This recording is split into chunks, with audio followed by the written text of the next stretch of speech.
kazi yao ya kitume, wawasaidie watu wenzao katika mambo ya roho na dini.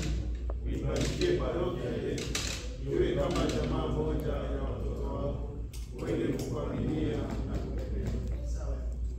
Mungu wangu, natubu sana dhambi zangu zote, kwa sababu nimekukosea. Wewe mwema kuliko vitu vyote. Yesu wangu, ulikufa msalabani kwa dhambi zangu, na msaada wa neema yako. Don't get smacked, watch out.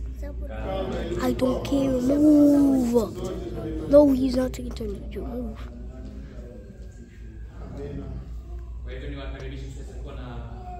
Tell him to take turns.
hii niwakaribisha nyote katika ibada takatifu ya misa siku ya leo, tunaposherehekea sikukuu ya Utatu Mtakatifu.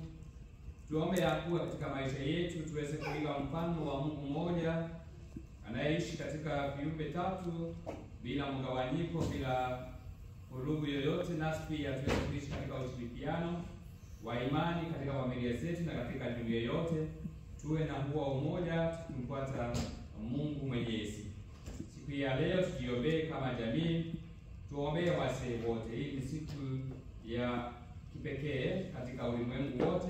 Tunapozidi kuombea baba zetu, wale walio hai, na pia tuwakumbuke na waliolala, ili Mungu asili kuwapumzisha mahali pema peponi. Tujiweke tayari kutoa hii sadaka, uweze kujitoa wewe mwenyewe na familia yako na mahitaji yako ya mwili na ya roho, ili kwa kumtumainia Mungu katika ibada takatifu aweze kutujalia yote. Kwa jina la Baba na la Mwana na la Roho Mtakatifu. Amen. Neema ya Bwana wetu Yesu Kristo na Mungu Baba Mwenyezi na ushirikiano wa Roho Mtakatifu viwe nanyi nyote. Ndugu zangu, tukiri dhambi zetu ili tupate kusahilishwa kuadhimisha mafumbo matakatifu.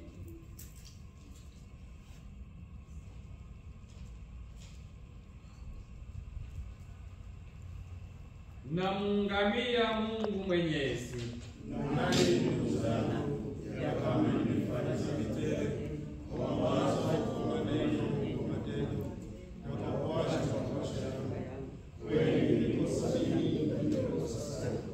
Ndio maana naomba kila wasikilizaji, malaika na watakatifu wote, nani ndugu zangu, mniombee kwa Bwana Mungu wetu. Mungu Mwenyezi atuhurumie, atusamehe dhambi zetu na atufikishe kwenye uzima wa milele. Amen.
Nisafishe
aliwafumbulia wanadamu fungo la ajabu. Utujalie hivi katika kuungama imani ya kweli, tutambue utukufu wa Utatu Mtakatifu wa milele, na tuabudu mmoja wake katika enzi ya fahari yake, kwa njia ya Bwana wetu Yesu Kristu mwanao, anayeishi na kutawala nawe katika umoja wa Roho Mtakatifu, Mungu milele na milele.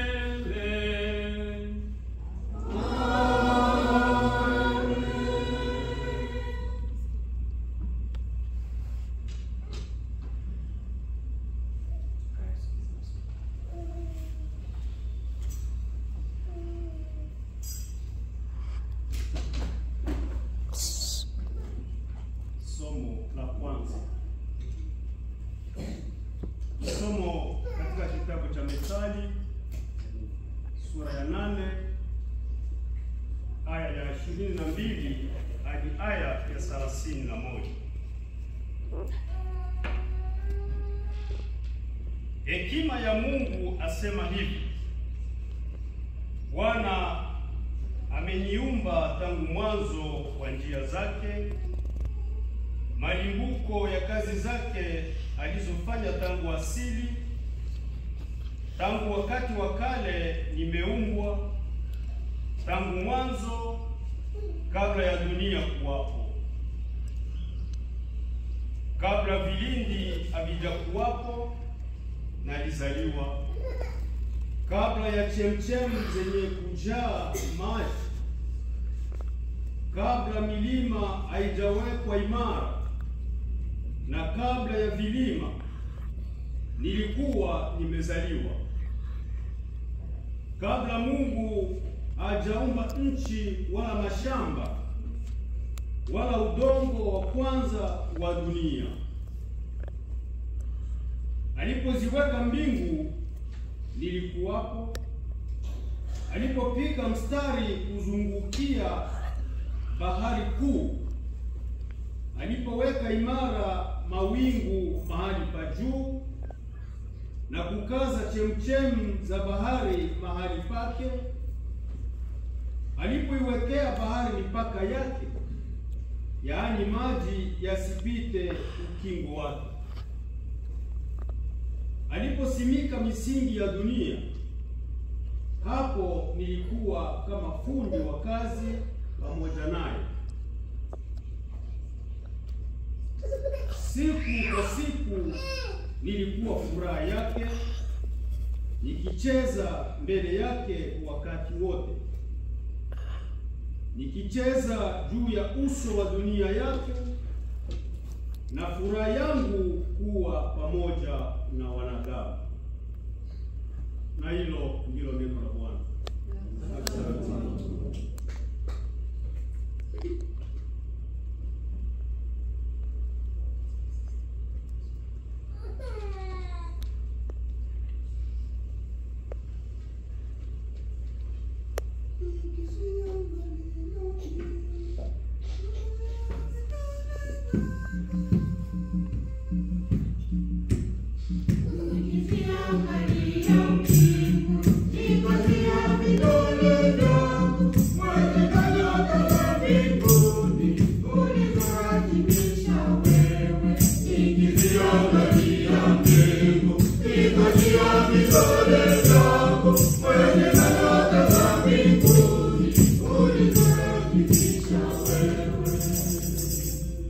Nikiziangalia mbingu zako, kazi ya vidole vyako, mwezi na nyota ulizozipangilia, mtu ni kitu gani hata umkumbuke, na mwanadamu ni nani hata umwangalie? Bwana, jinsi ilivyo tukufu jina lako duniani kote.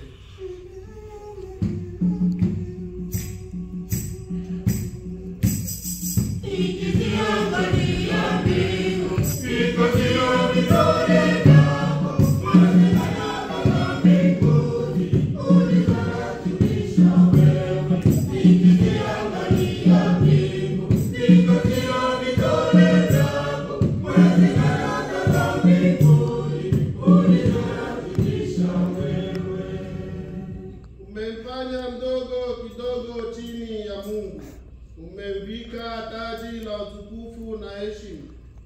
umempa mamlaka juu ya kazi ya mikono yako. Umeviwika vitu vyote chini ya miguu yake.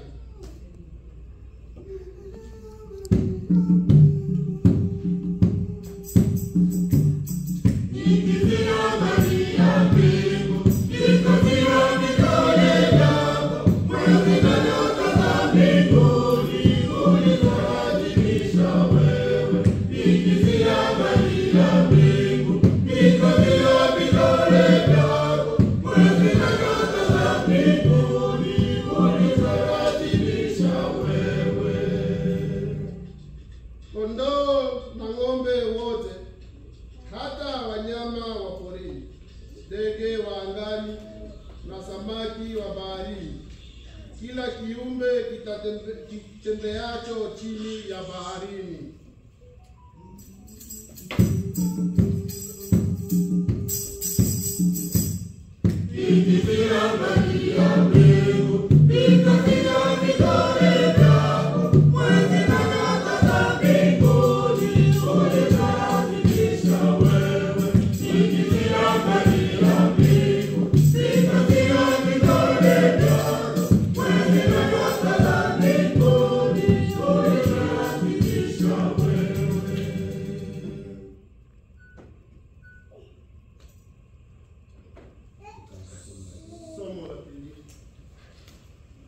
Somo la pili ni somo katika barua ya Mtakatifu Paulo kwa Warumi, sura ya 5 aya ya 1 hadi ya 3.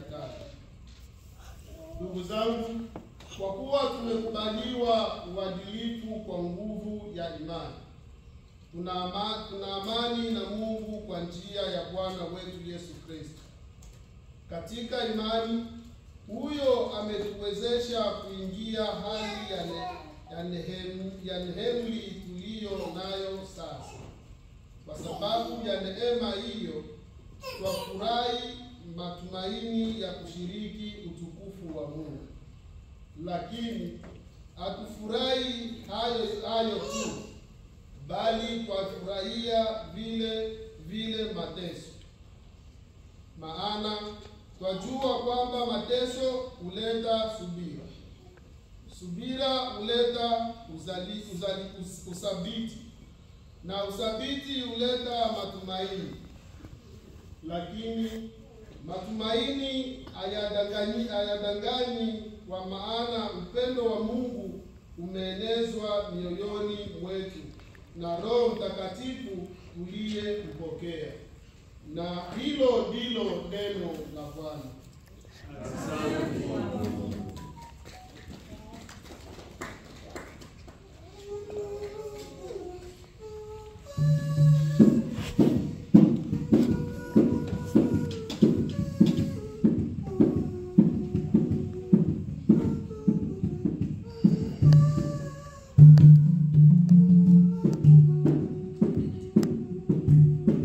Neno la Bwana ni ukweli, neno la Bwana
lakini hamwezi kuyastahimili hivi sasa. Lakini yeye atakapokuja, huyo Roho wa kweli, ataongoza awatie kwenye kweli yote, kwa maana hatanena kwa shauri lake mwenyewe, lakini yote atakayasikia atayanena, na mambo yajayo atawapasha habari yake. Yeye atanitukuza mimi, kwa kuwa atatwaa katika yaliyo yangu na kuwapasha habari. Na yote aliyonayo Baba ni yangu. Kwa hiyo nalisema ya kwamba atatwaa katika yaliyo yangu na kuwapasheni habari. Injili ya Bwana.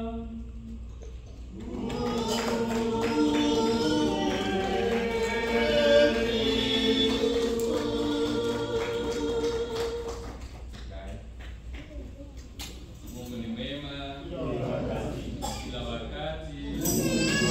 Tumsifu Yesu Kristo. Tumsifu tena.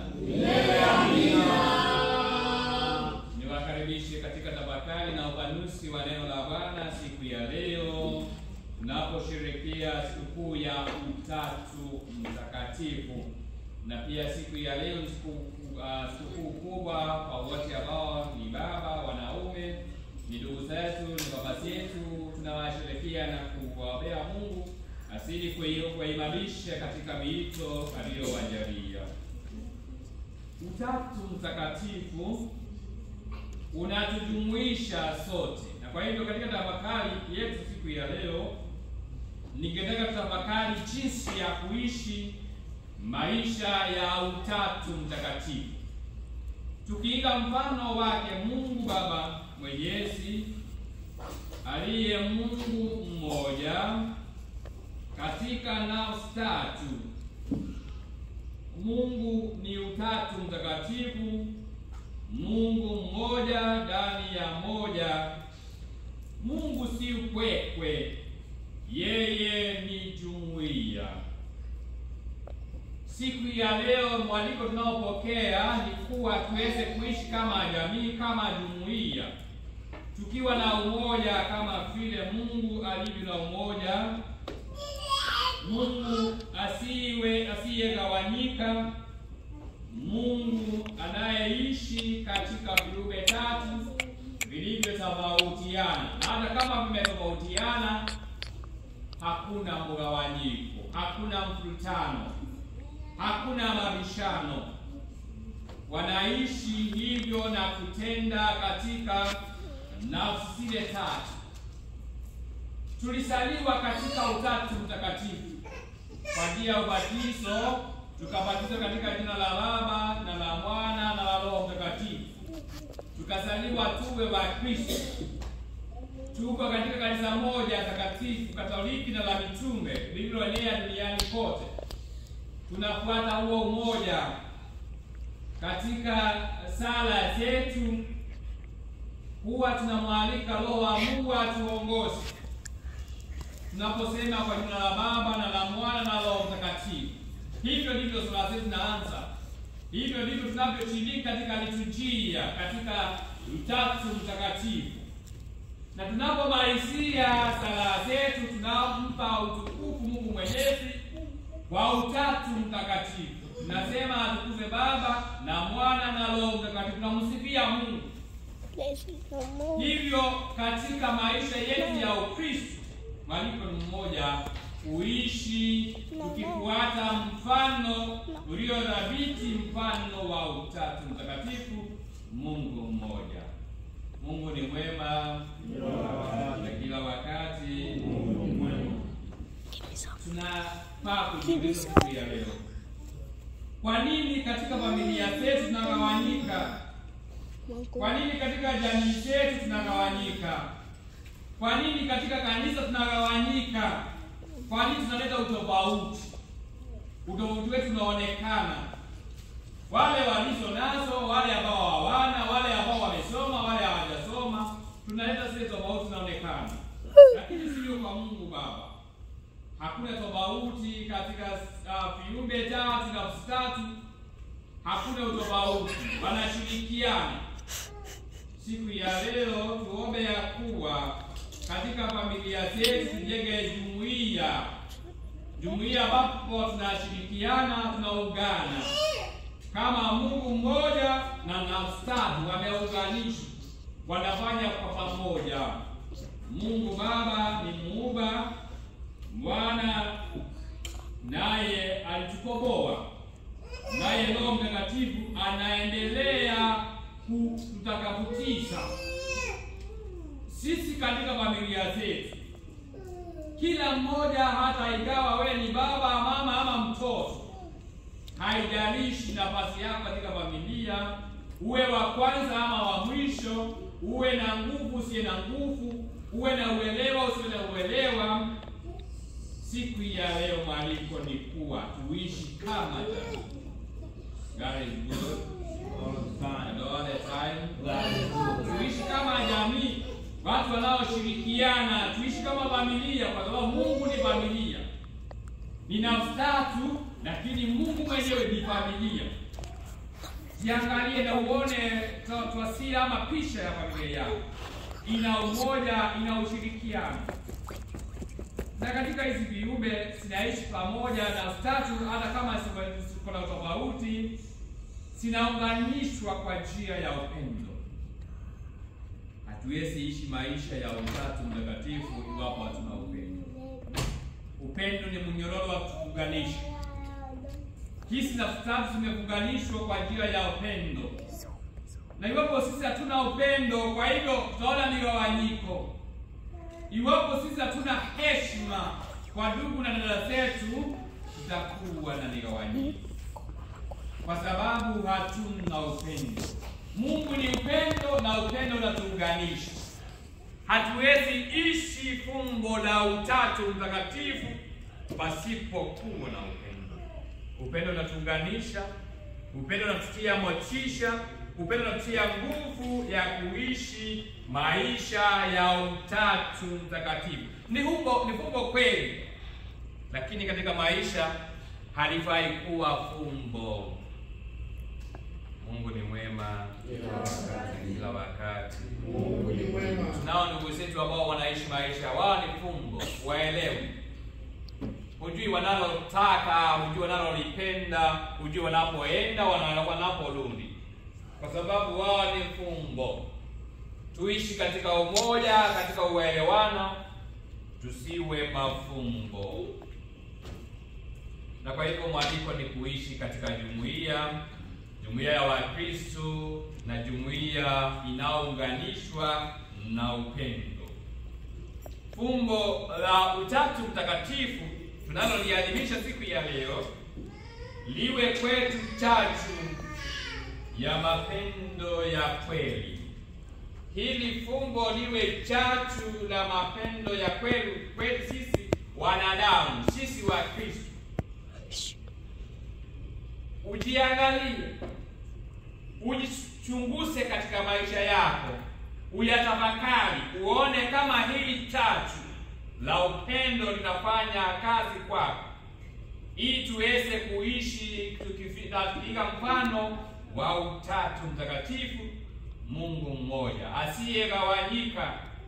Ni viumbe tatu na tatu, lakini wafanya kazi pamoja. Tukishaelewa haya yote na tukiishi kila siku kuiga Utatu Mtakatifu, tutatoa masifu, tutakuwa tunamsifu Mwenyezi Mungu na kusema usiwe Utatu Mtakatifu, umoja usiogawanyika.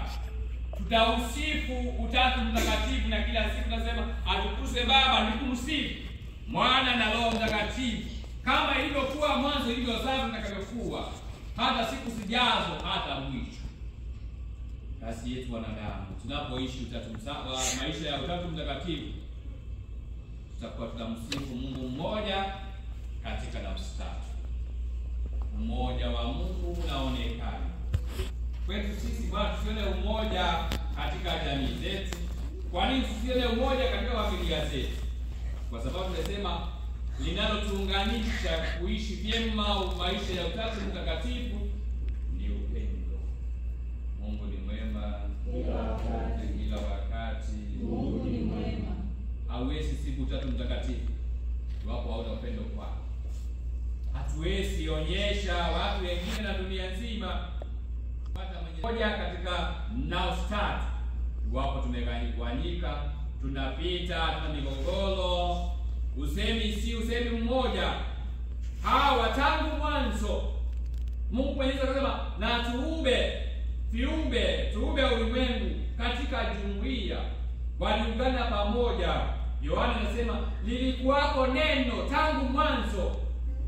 Hata wakati Mungu alivyokuwa anaumba vitu vyote vilivyo hapa duniani, asiwe Utatu Mtakatifu, umoja usiogawanyika, na siku hii ya leo utupae kuweza kuishi na kufuata mfano wa Utatu Mtakatifu. Tumsifu Yesu Kristo. Amina.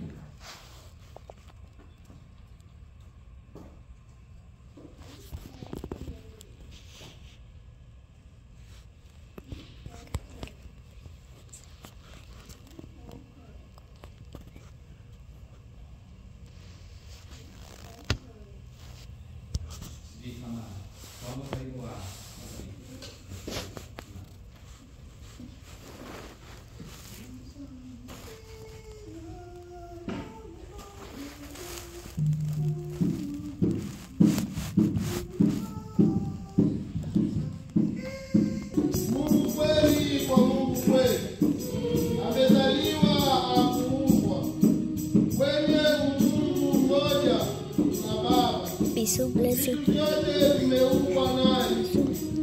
Alishuka toka mbinguni kwa Baba kwa ajili ya sisi watu na kwa ajili ya wokovu wetu na sadiki.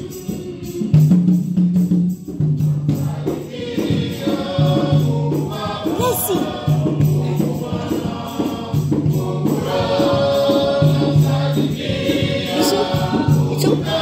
Bisu.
wewe uliye Mungu mmoja katika Utatu Mtakatifu, unaishi katika umoja. Tusaidie sisi ambao umetuunganisha kama jamii ya Wakristo tuweze kuishi katika maisha ya ushirikiano, katika umoja na uelewano, bila tofauti, bila migawanyiko. Tuunganishe katika upendo, ili kila siku tuweze kutoa mfano mwema wa Utatu Mtakatifu katika utendaji wetu, katika yale tunayosema, ili wewe mwenyewe usifiwe katika maisha yetu. Bwana, tunakuomba.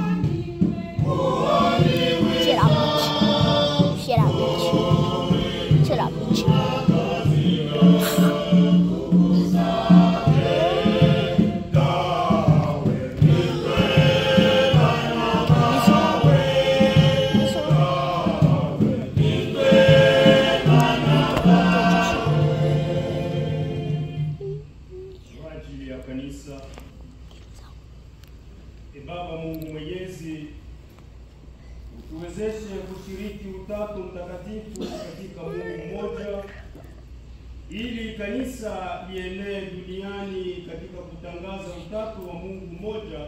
Bwana, tunakuomba.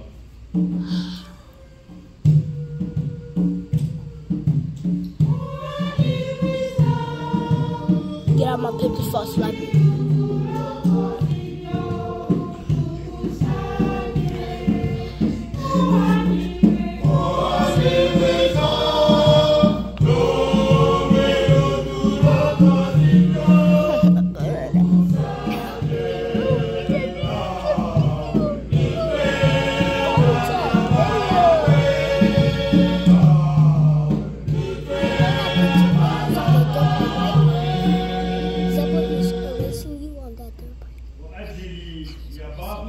Familia. Mungu wajalie wa baba zetu watulee katika muungano wa familia ya Kikristo, ili kujenga maelewano katika familia zetu kama Kristo alivyo katika umoja wa Mungu Baba na Mungu Mwana na Mungu Roho Mtakatifu. Bwana, tunakuomba. Yes, I'm not using it.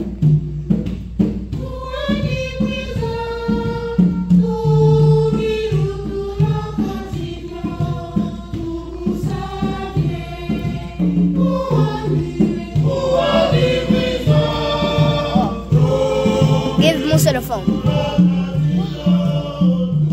Go, Musa. Move on. Get over there.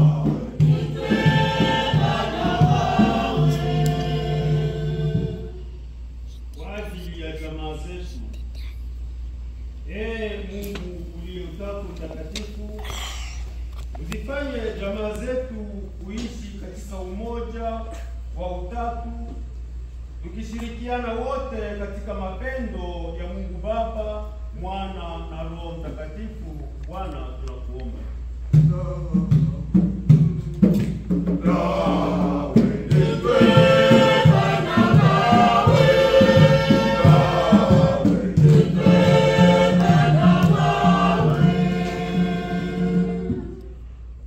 Kwa ajili ya wagonjwa, Yesu Kristo mwana wa Mungu, wewe uliye katika Utatu Mtakatifu, ulitembea kila mahali ukihubiri habari njema na kuwaponya wagonjwa.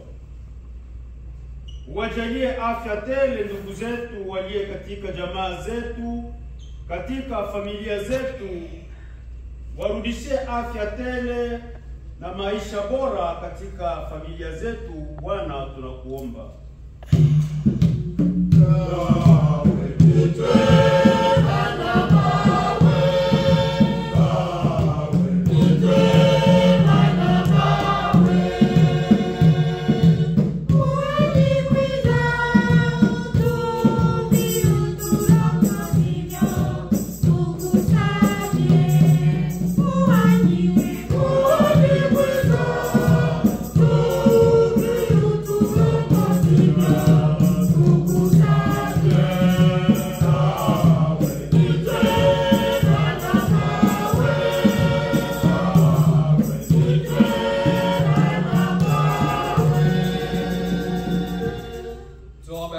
utumishi wake Bikira Maria, kwa pamoja tukisema: Salamu Maria, umejazwa neema, Bwana yu nawe, barikiwa kuliko wanawake wote, na mbarikiwa mzao wa tumbo lako Yesu.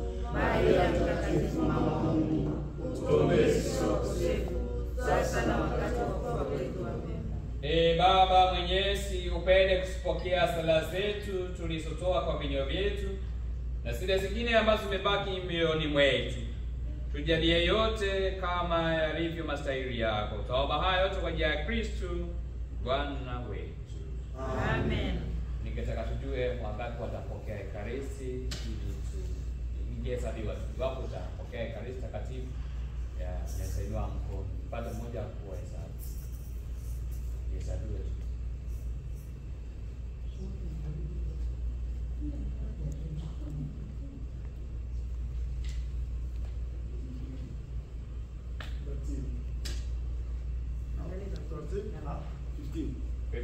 Right, thank you.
Baba Mwenyezi.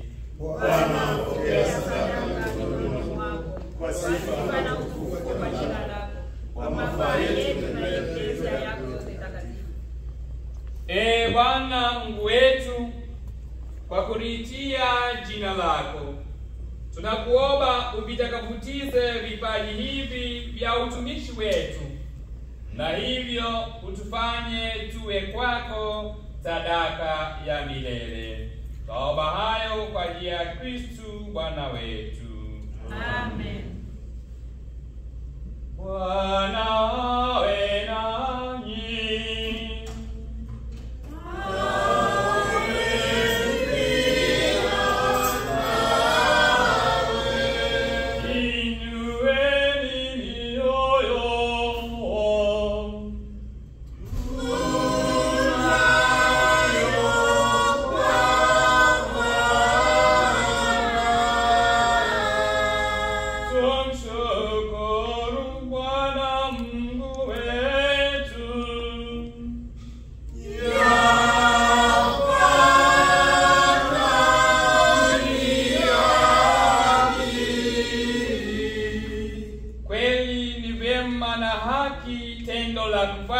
Kuleta wokovu.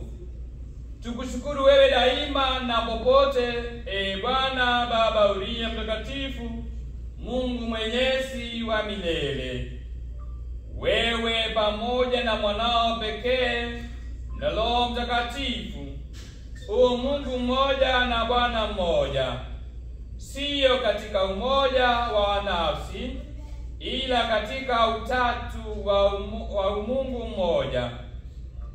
Mambo tunayoyasadiki juu ya utukufu wako kwa sababu ya ufunuo wako, twayasadiki pia juu ya mwanao na juu ya Roho Mtakatifu pasipo tofauti ya kutengana. Nasi tunapougama umungu wa kweli na wa milele, tunaabudu na msisitizo mbalimbali za Mungu mmoja zenye utukufu ulio sawa.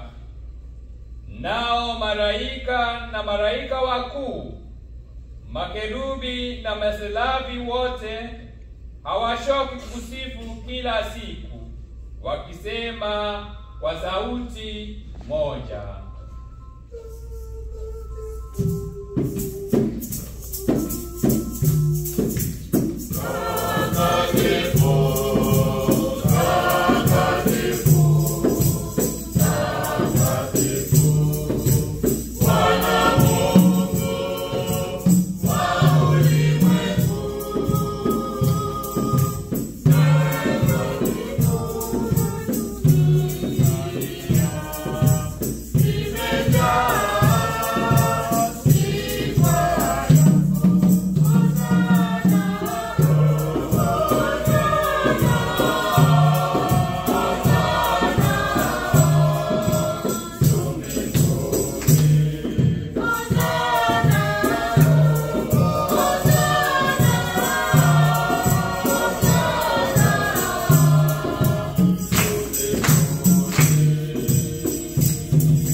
Bwana kweli mtakatifu na chemichemi ya utakatifu wote, tunakuomba uvitakatifuze vipaji hivi kwa nguvu ya Roho wako, ili viwe kwetu mwili na damu ya Bwana wetu Yesu Kristo. Yeye alipotolewa na kuingia kwa hiari katika mateso yake, alitwaa mkate, akishukuru, akaumega na akawapa wafuasi wake akisema, "Twaeni mle nyote, huu ndio mwili wangu utakaotolewa kwa ajili yenu." Uleni wote mwili huu, uleni wote mwili huu, ni alama ya umoja, ni alama ya umoja.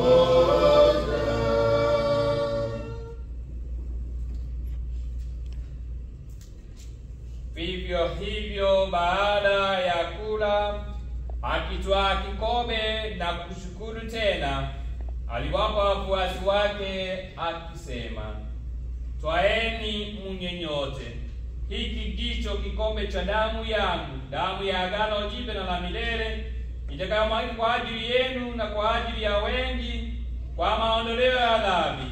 Fanyeni hivi kwa ukumbusho wangu." Unyweni wote damu hii. Unyweni wote damu hii, ni alama ya umoja, ni alama ya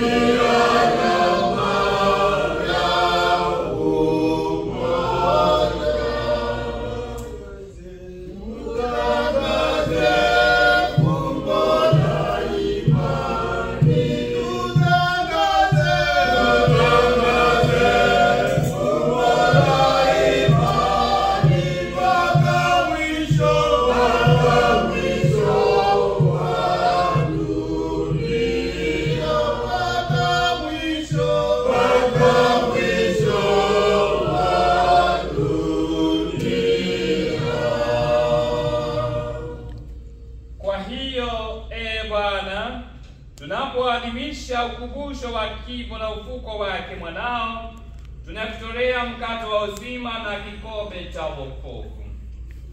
Tunakushukuru kwa kuwa umetustahilisha kusimama mbele yako na kutumikia. Pia tunakusihi kwa unyenyekevu, ili kwa kushiriki mwili na damu ya Kristo tukusanywe na Roho Mtakatifu, tupate kuwa jamaa moja.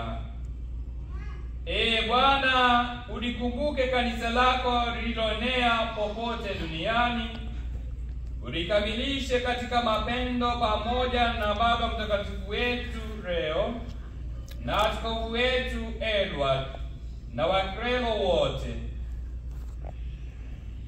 Uwakumbuke pia ndugu zetu waliofariki dunia wakiwa na tumaini la ufufuko, na marehemu wote waliofariki dunia katika huruma yako, wapokee kwenye nuru ya uso wako. Tunakuomba uturumie sisi sote, ili pamoja na Maria Bikira mwenye heri, mama wa Mungu, na Mtakatifu Yosefu mume wake huyo Bikira, Mtakatifu Patrick, mitume wenye heri na watakatifu wote waliokupendeza tangu kale, tustahili kushiriki uzima wa milele na kukusifu na kukutukuza kwa njia ya mwanao Yesu Kristo. Kwa njia yake na pamoja naye na ndani yake, wewe Mungu Baba Mwenyezi, katika umoja wa Roho Mtakatifu, unapata heshima yote na utukufu milele na milele.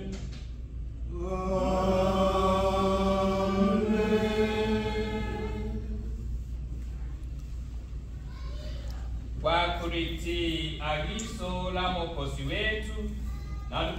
kufuata mafundisho yake ya Mungu, tunadhubutu kusema: Baba yetu uliye mbinguni, jina lako litukuzwe, ufalme wako uje, mapenzi yako yafanyike duniani kama mbinguni. Utupe leo chakula chetu cha kila siku, utusamehe makosa yetu kama tunavyosamehe waliotukosea, usituache kushindwa na kishawishi, lakini utuokoe katika maovu. Ee Bwana, tunakuomba utuokoe katika maovu yote, utujalie kwa wema amani maishani mwetu, kusudi kwa msaada wa huruma yako tuokolewe daima na dhambi, wala tusifadhaishwe na jambo lolote, tunapotazamia tumaini lenye heri na ujio wa Mwokozi wetu Yesu Kristo. Kwani wako ufalme, uwezo na utukufu milele. Ee Bwana Yesu Kristo, uliyewaambia mitume wako, amani na waashieni, amani yangu na wapa, usitazame dhambi zetu, ila tu imani ya kanisa lako. Upende kulijalia amani na umoja kama yalivyo mapenzi yako, unayeishi na kutawala milele na milele. Amen. Amani ya Bwana iwe nanyi. Na iwe pia na roho yako. Tutakiane.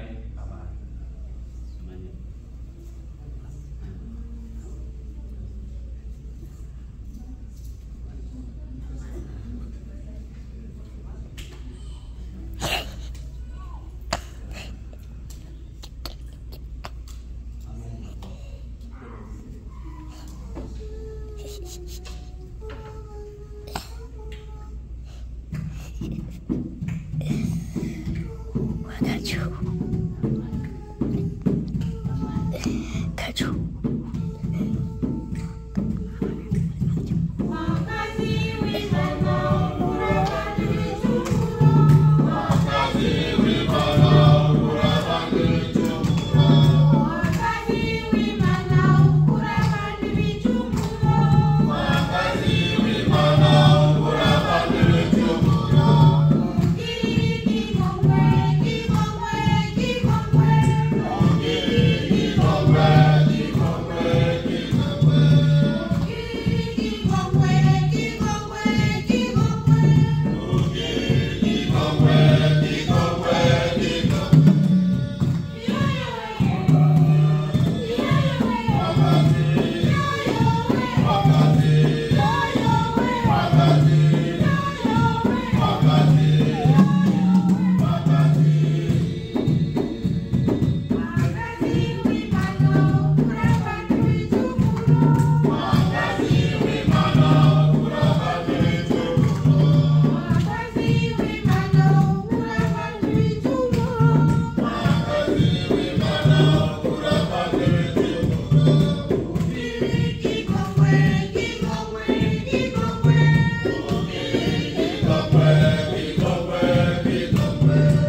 aondoaye dhambi za ulimwengu. Heri yao walioalikwa kwenye karamu ya mwana kondoo. Bwana, sistahili niingie rohoni mwangu, lakini sema neno moja tu, na roho yangu itapona.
they stop going crazy now.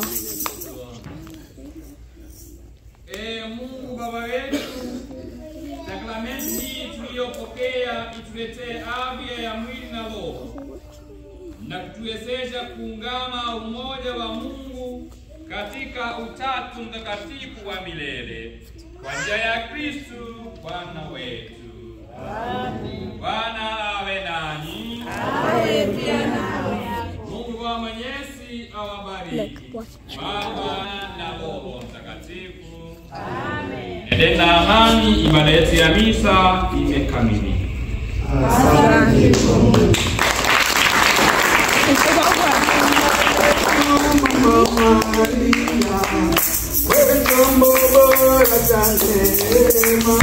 Can you record, bro? Can you record? Hey, get your hands off the camera. Oh, this is on it. Oh my God.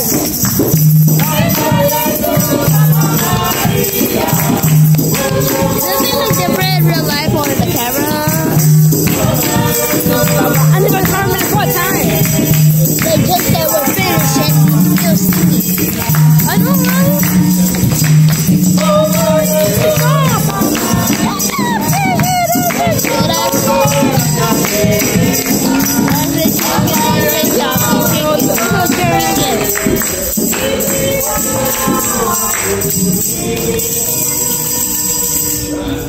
Asante kae. Tumsifu Yesu Kristo. Mungu ni mwema kila wakati. Mungu ni mwema. Nichukue fursa hii kusema ni asante kwa kila mmoja wetu tuliyeshirikiana katika ibada. Wanakwaya wetu na kuongerani, asante sana. Katika natali ni asante. Wale kwa matoleo asante. Kwa vijana wetu nyote tunasema ni asante. Amen. Ningetaka kujitambulisha, naitwa Padre Kamodo John Mwangi kutoka Jimbo Kuu la Nyeri. Nimetoka huko Kenya, mahali ambapo Padre Charles ametoka. Nimezaliwa mahali pamoja na nilikuwa nimekuja hapa kutembelea. Naona siku zangu zimeyoyoma za kuishi hapa. Kwa hivyo siku ya Alhamisi nitatoka hapa, nitarudi kwetu Kenya. Nasema ni asante na heshima kubwa kwa kunipatia hii nafasi ya kushiriki katika ibada takatifu ya misa. Nimesikia nikiwa nyumbani. Amen. Tumezoea saa uzunguni, sasa tumesikia saa nyumbani. Nasema hii jumuiya hata nikuja wakati mwingine mpatie nafasi ya kufanya hivi.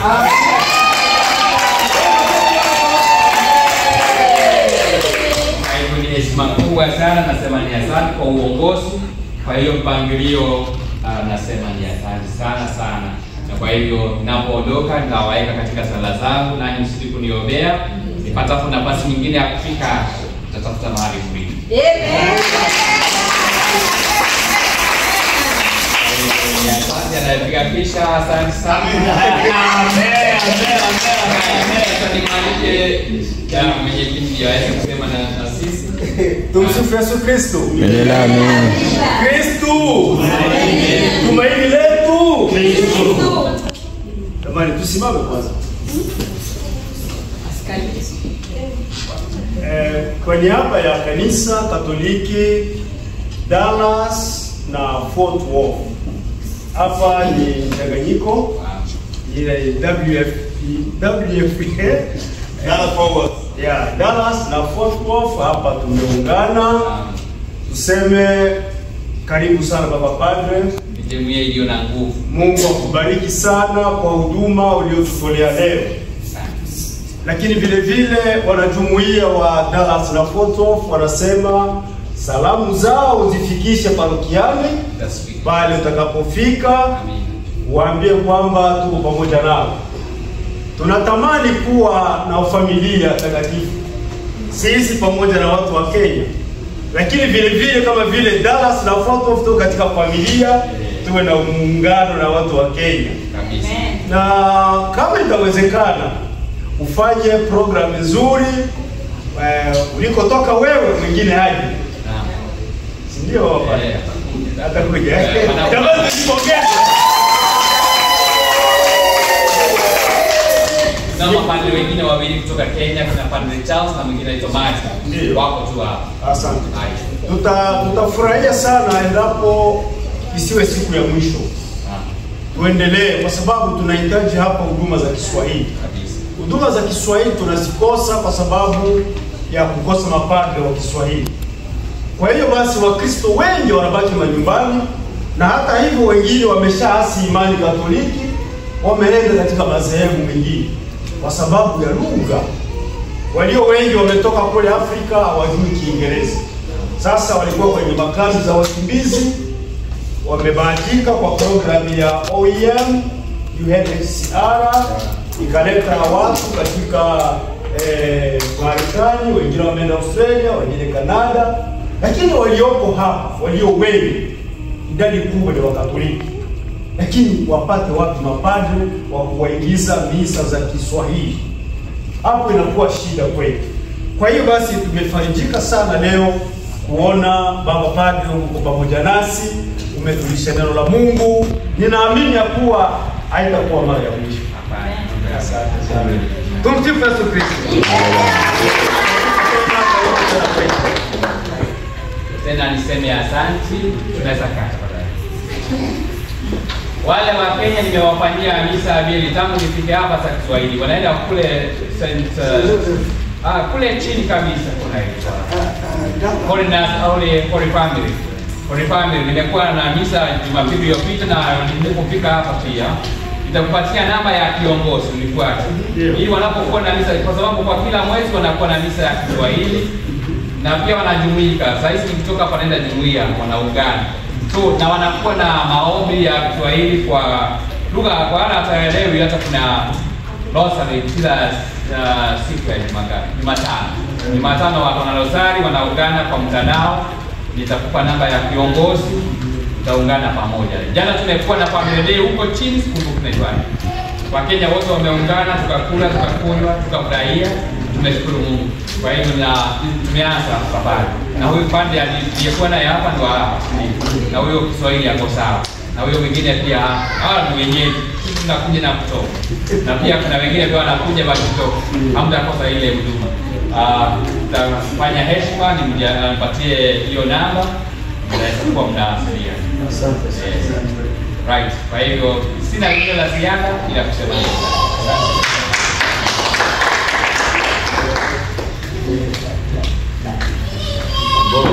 na baba padri, tunashukuru sana kwenye muungano wetu huu.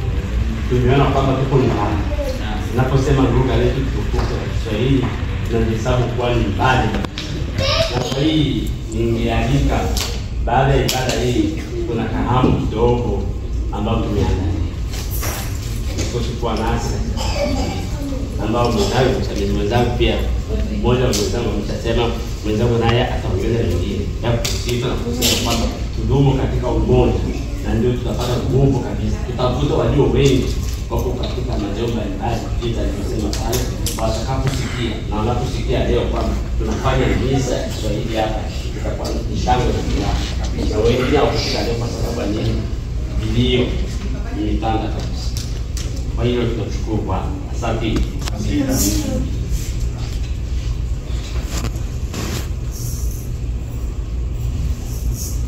Msifu Yesu Kristo.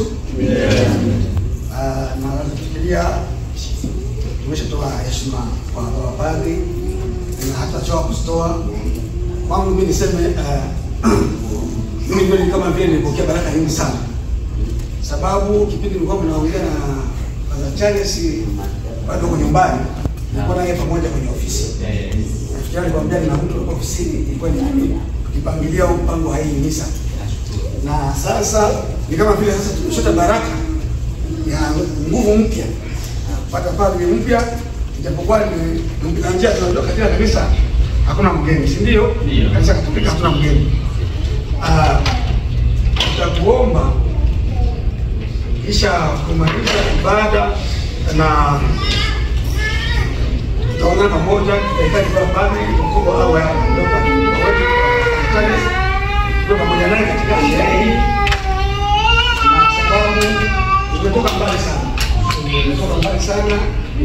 Kwa leo tukiwa Wakristo sababu hatukupata bahati ya muda tulikuwa tunadai misa, ilikuwa ni miezi 2 kutoka wakati wa Kwaresma. Tukaingiliwa na program ya baba askofu, ibidi ile mpango ukakuwa kama umeharibika. Sasa hii tumepata kigafu ni wiki moja tu, na wametangaza kanisani wiki moja, na matangazo yao kabisa walitangaza kutangaza vizuri. Kama wangetangaza vizuri aidha Wakristo walikuwa wengi. Ila tutaomba katika sherehe bado kuna mambo mengi tuzungumza pamoja na mapadri na wewe pamoja ambao umekuja ibada ya misa.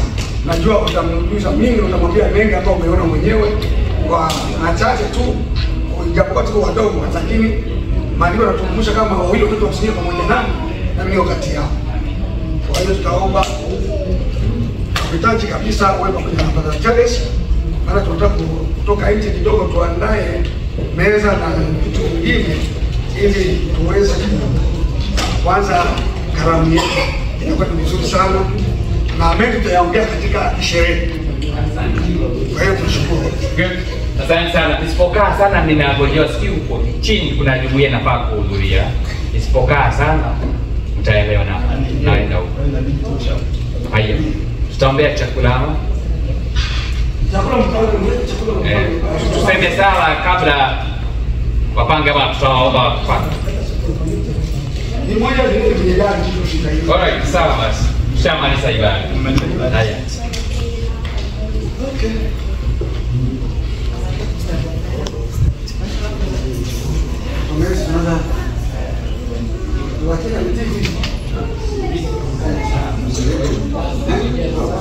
Kama tunacheza mameza, kama mameza. Sisi ndio mmoja basi na kia.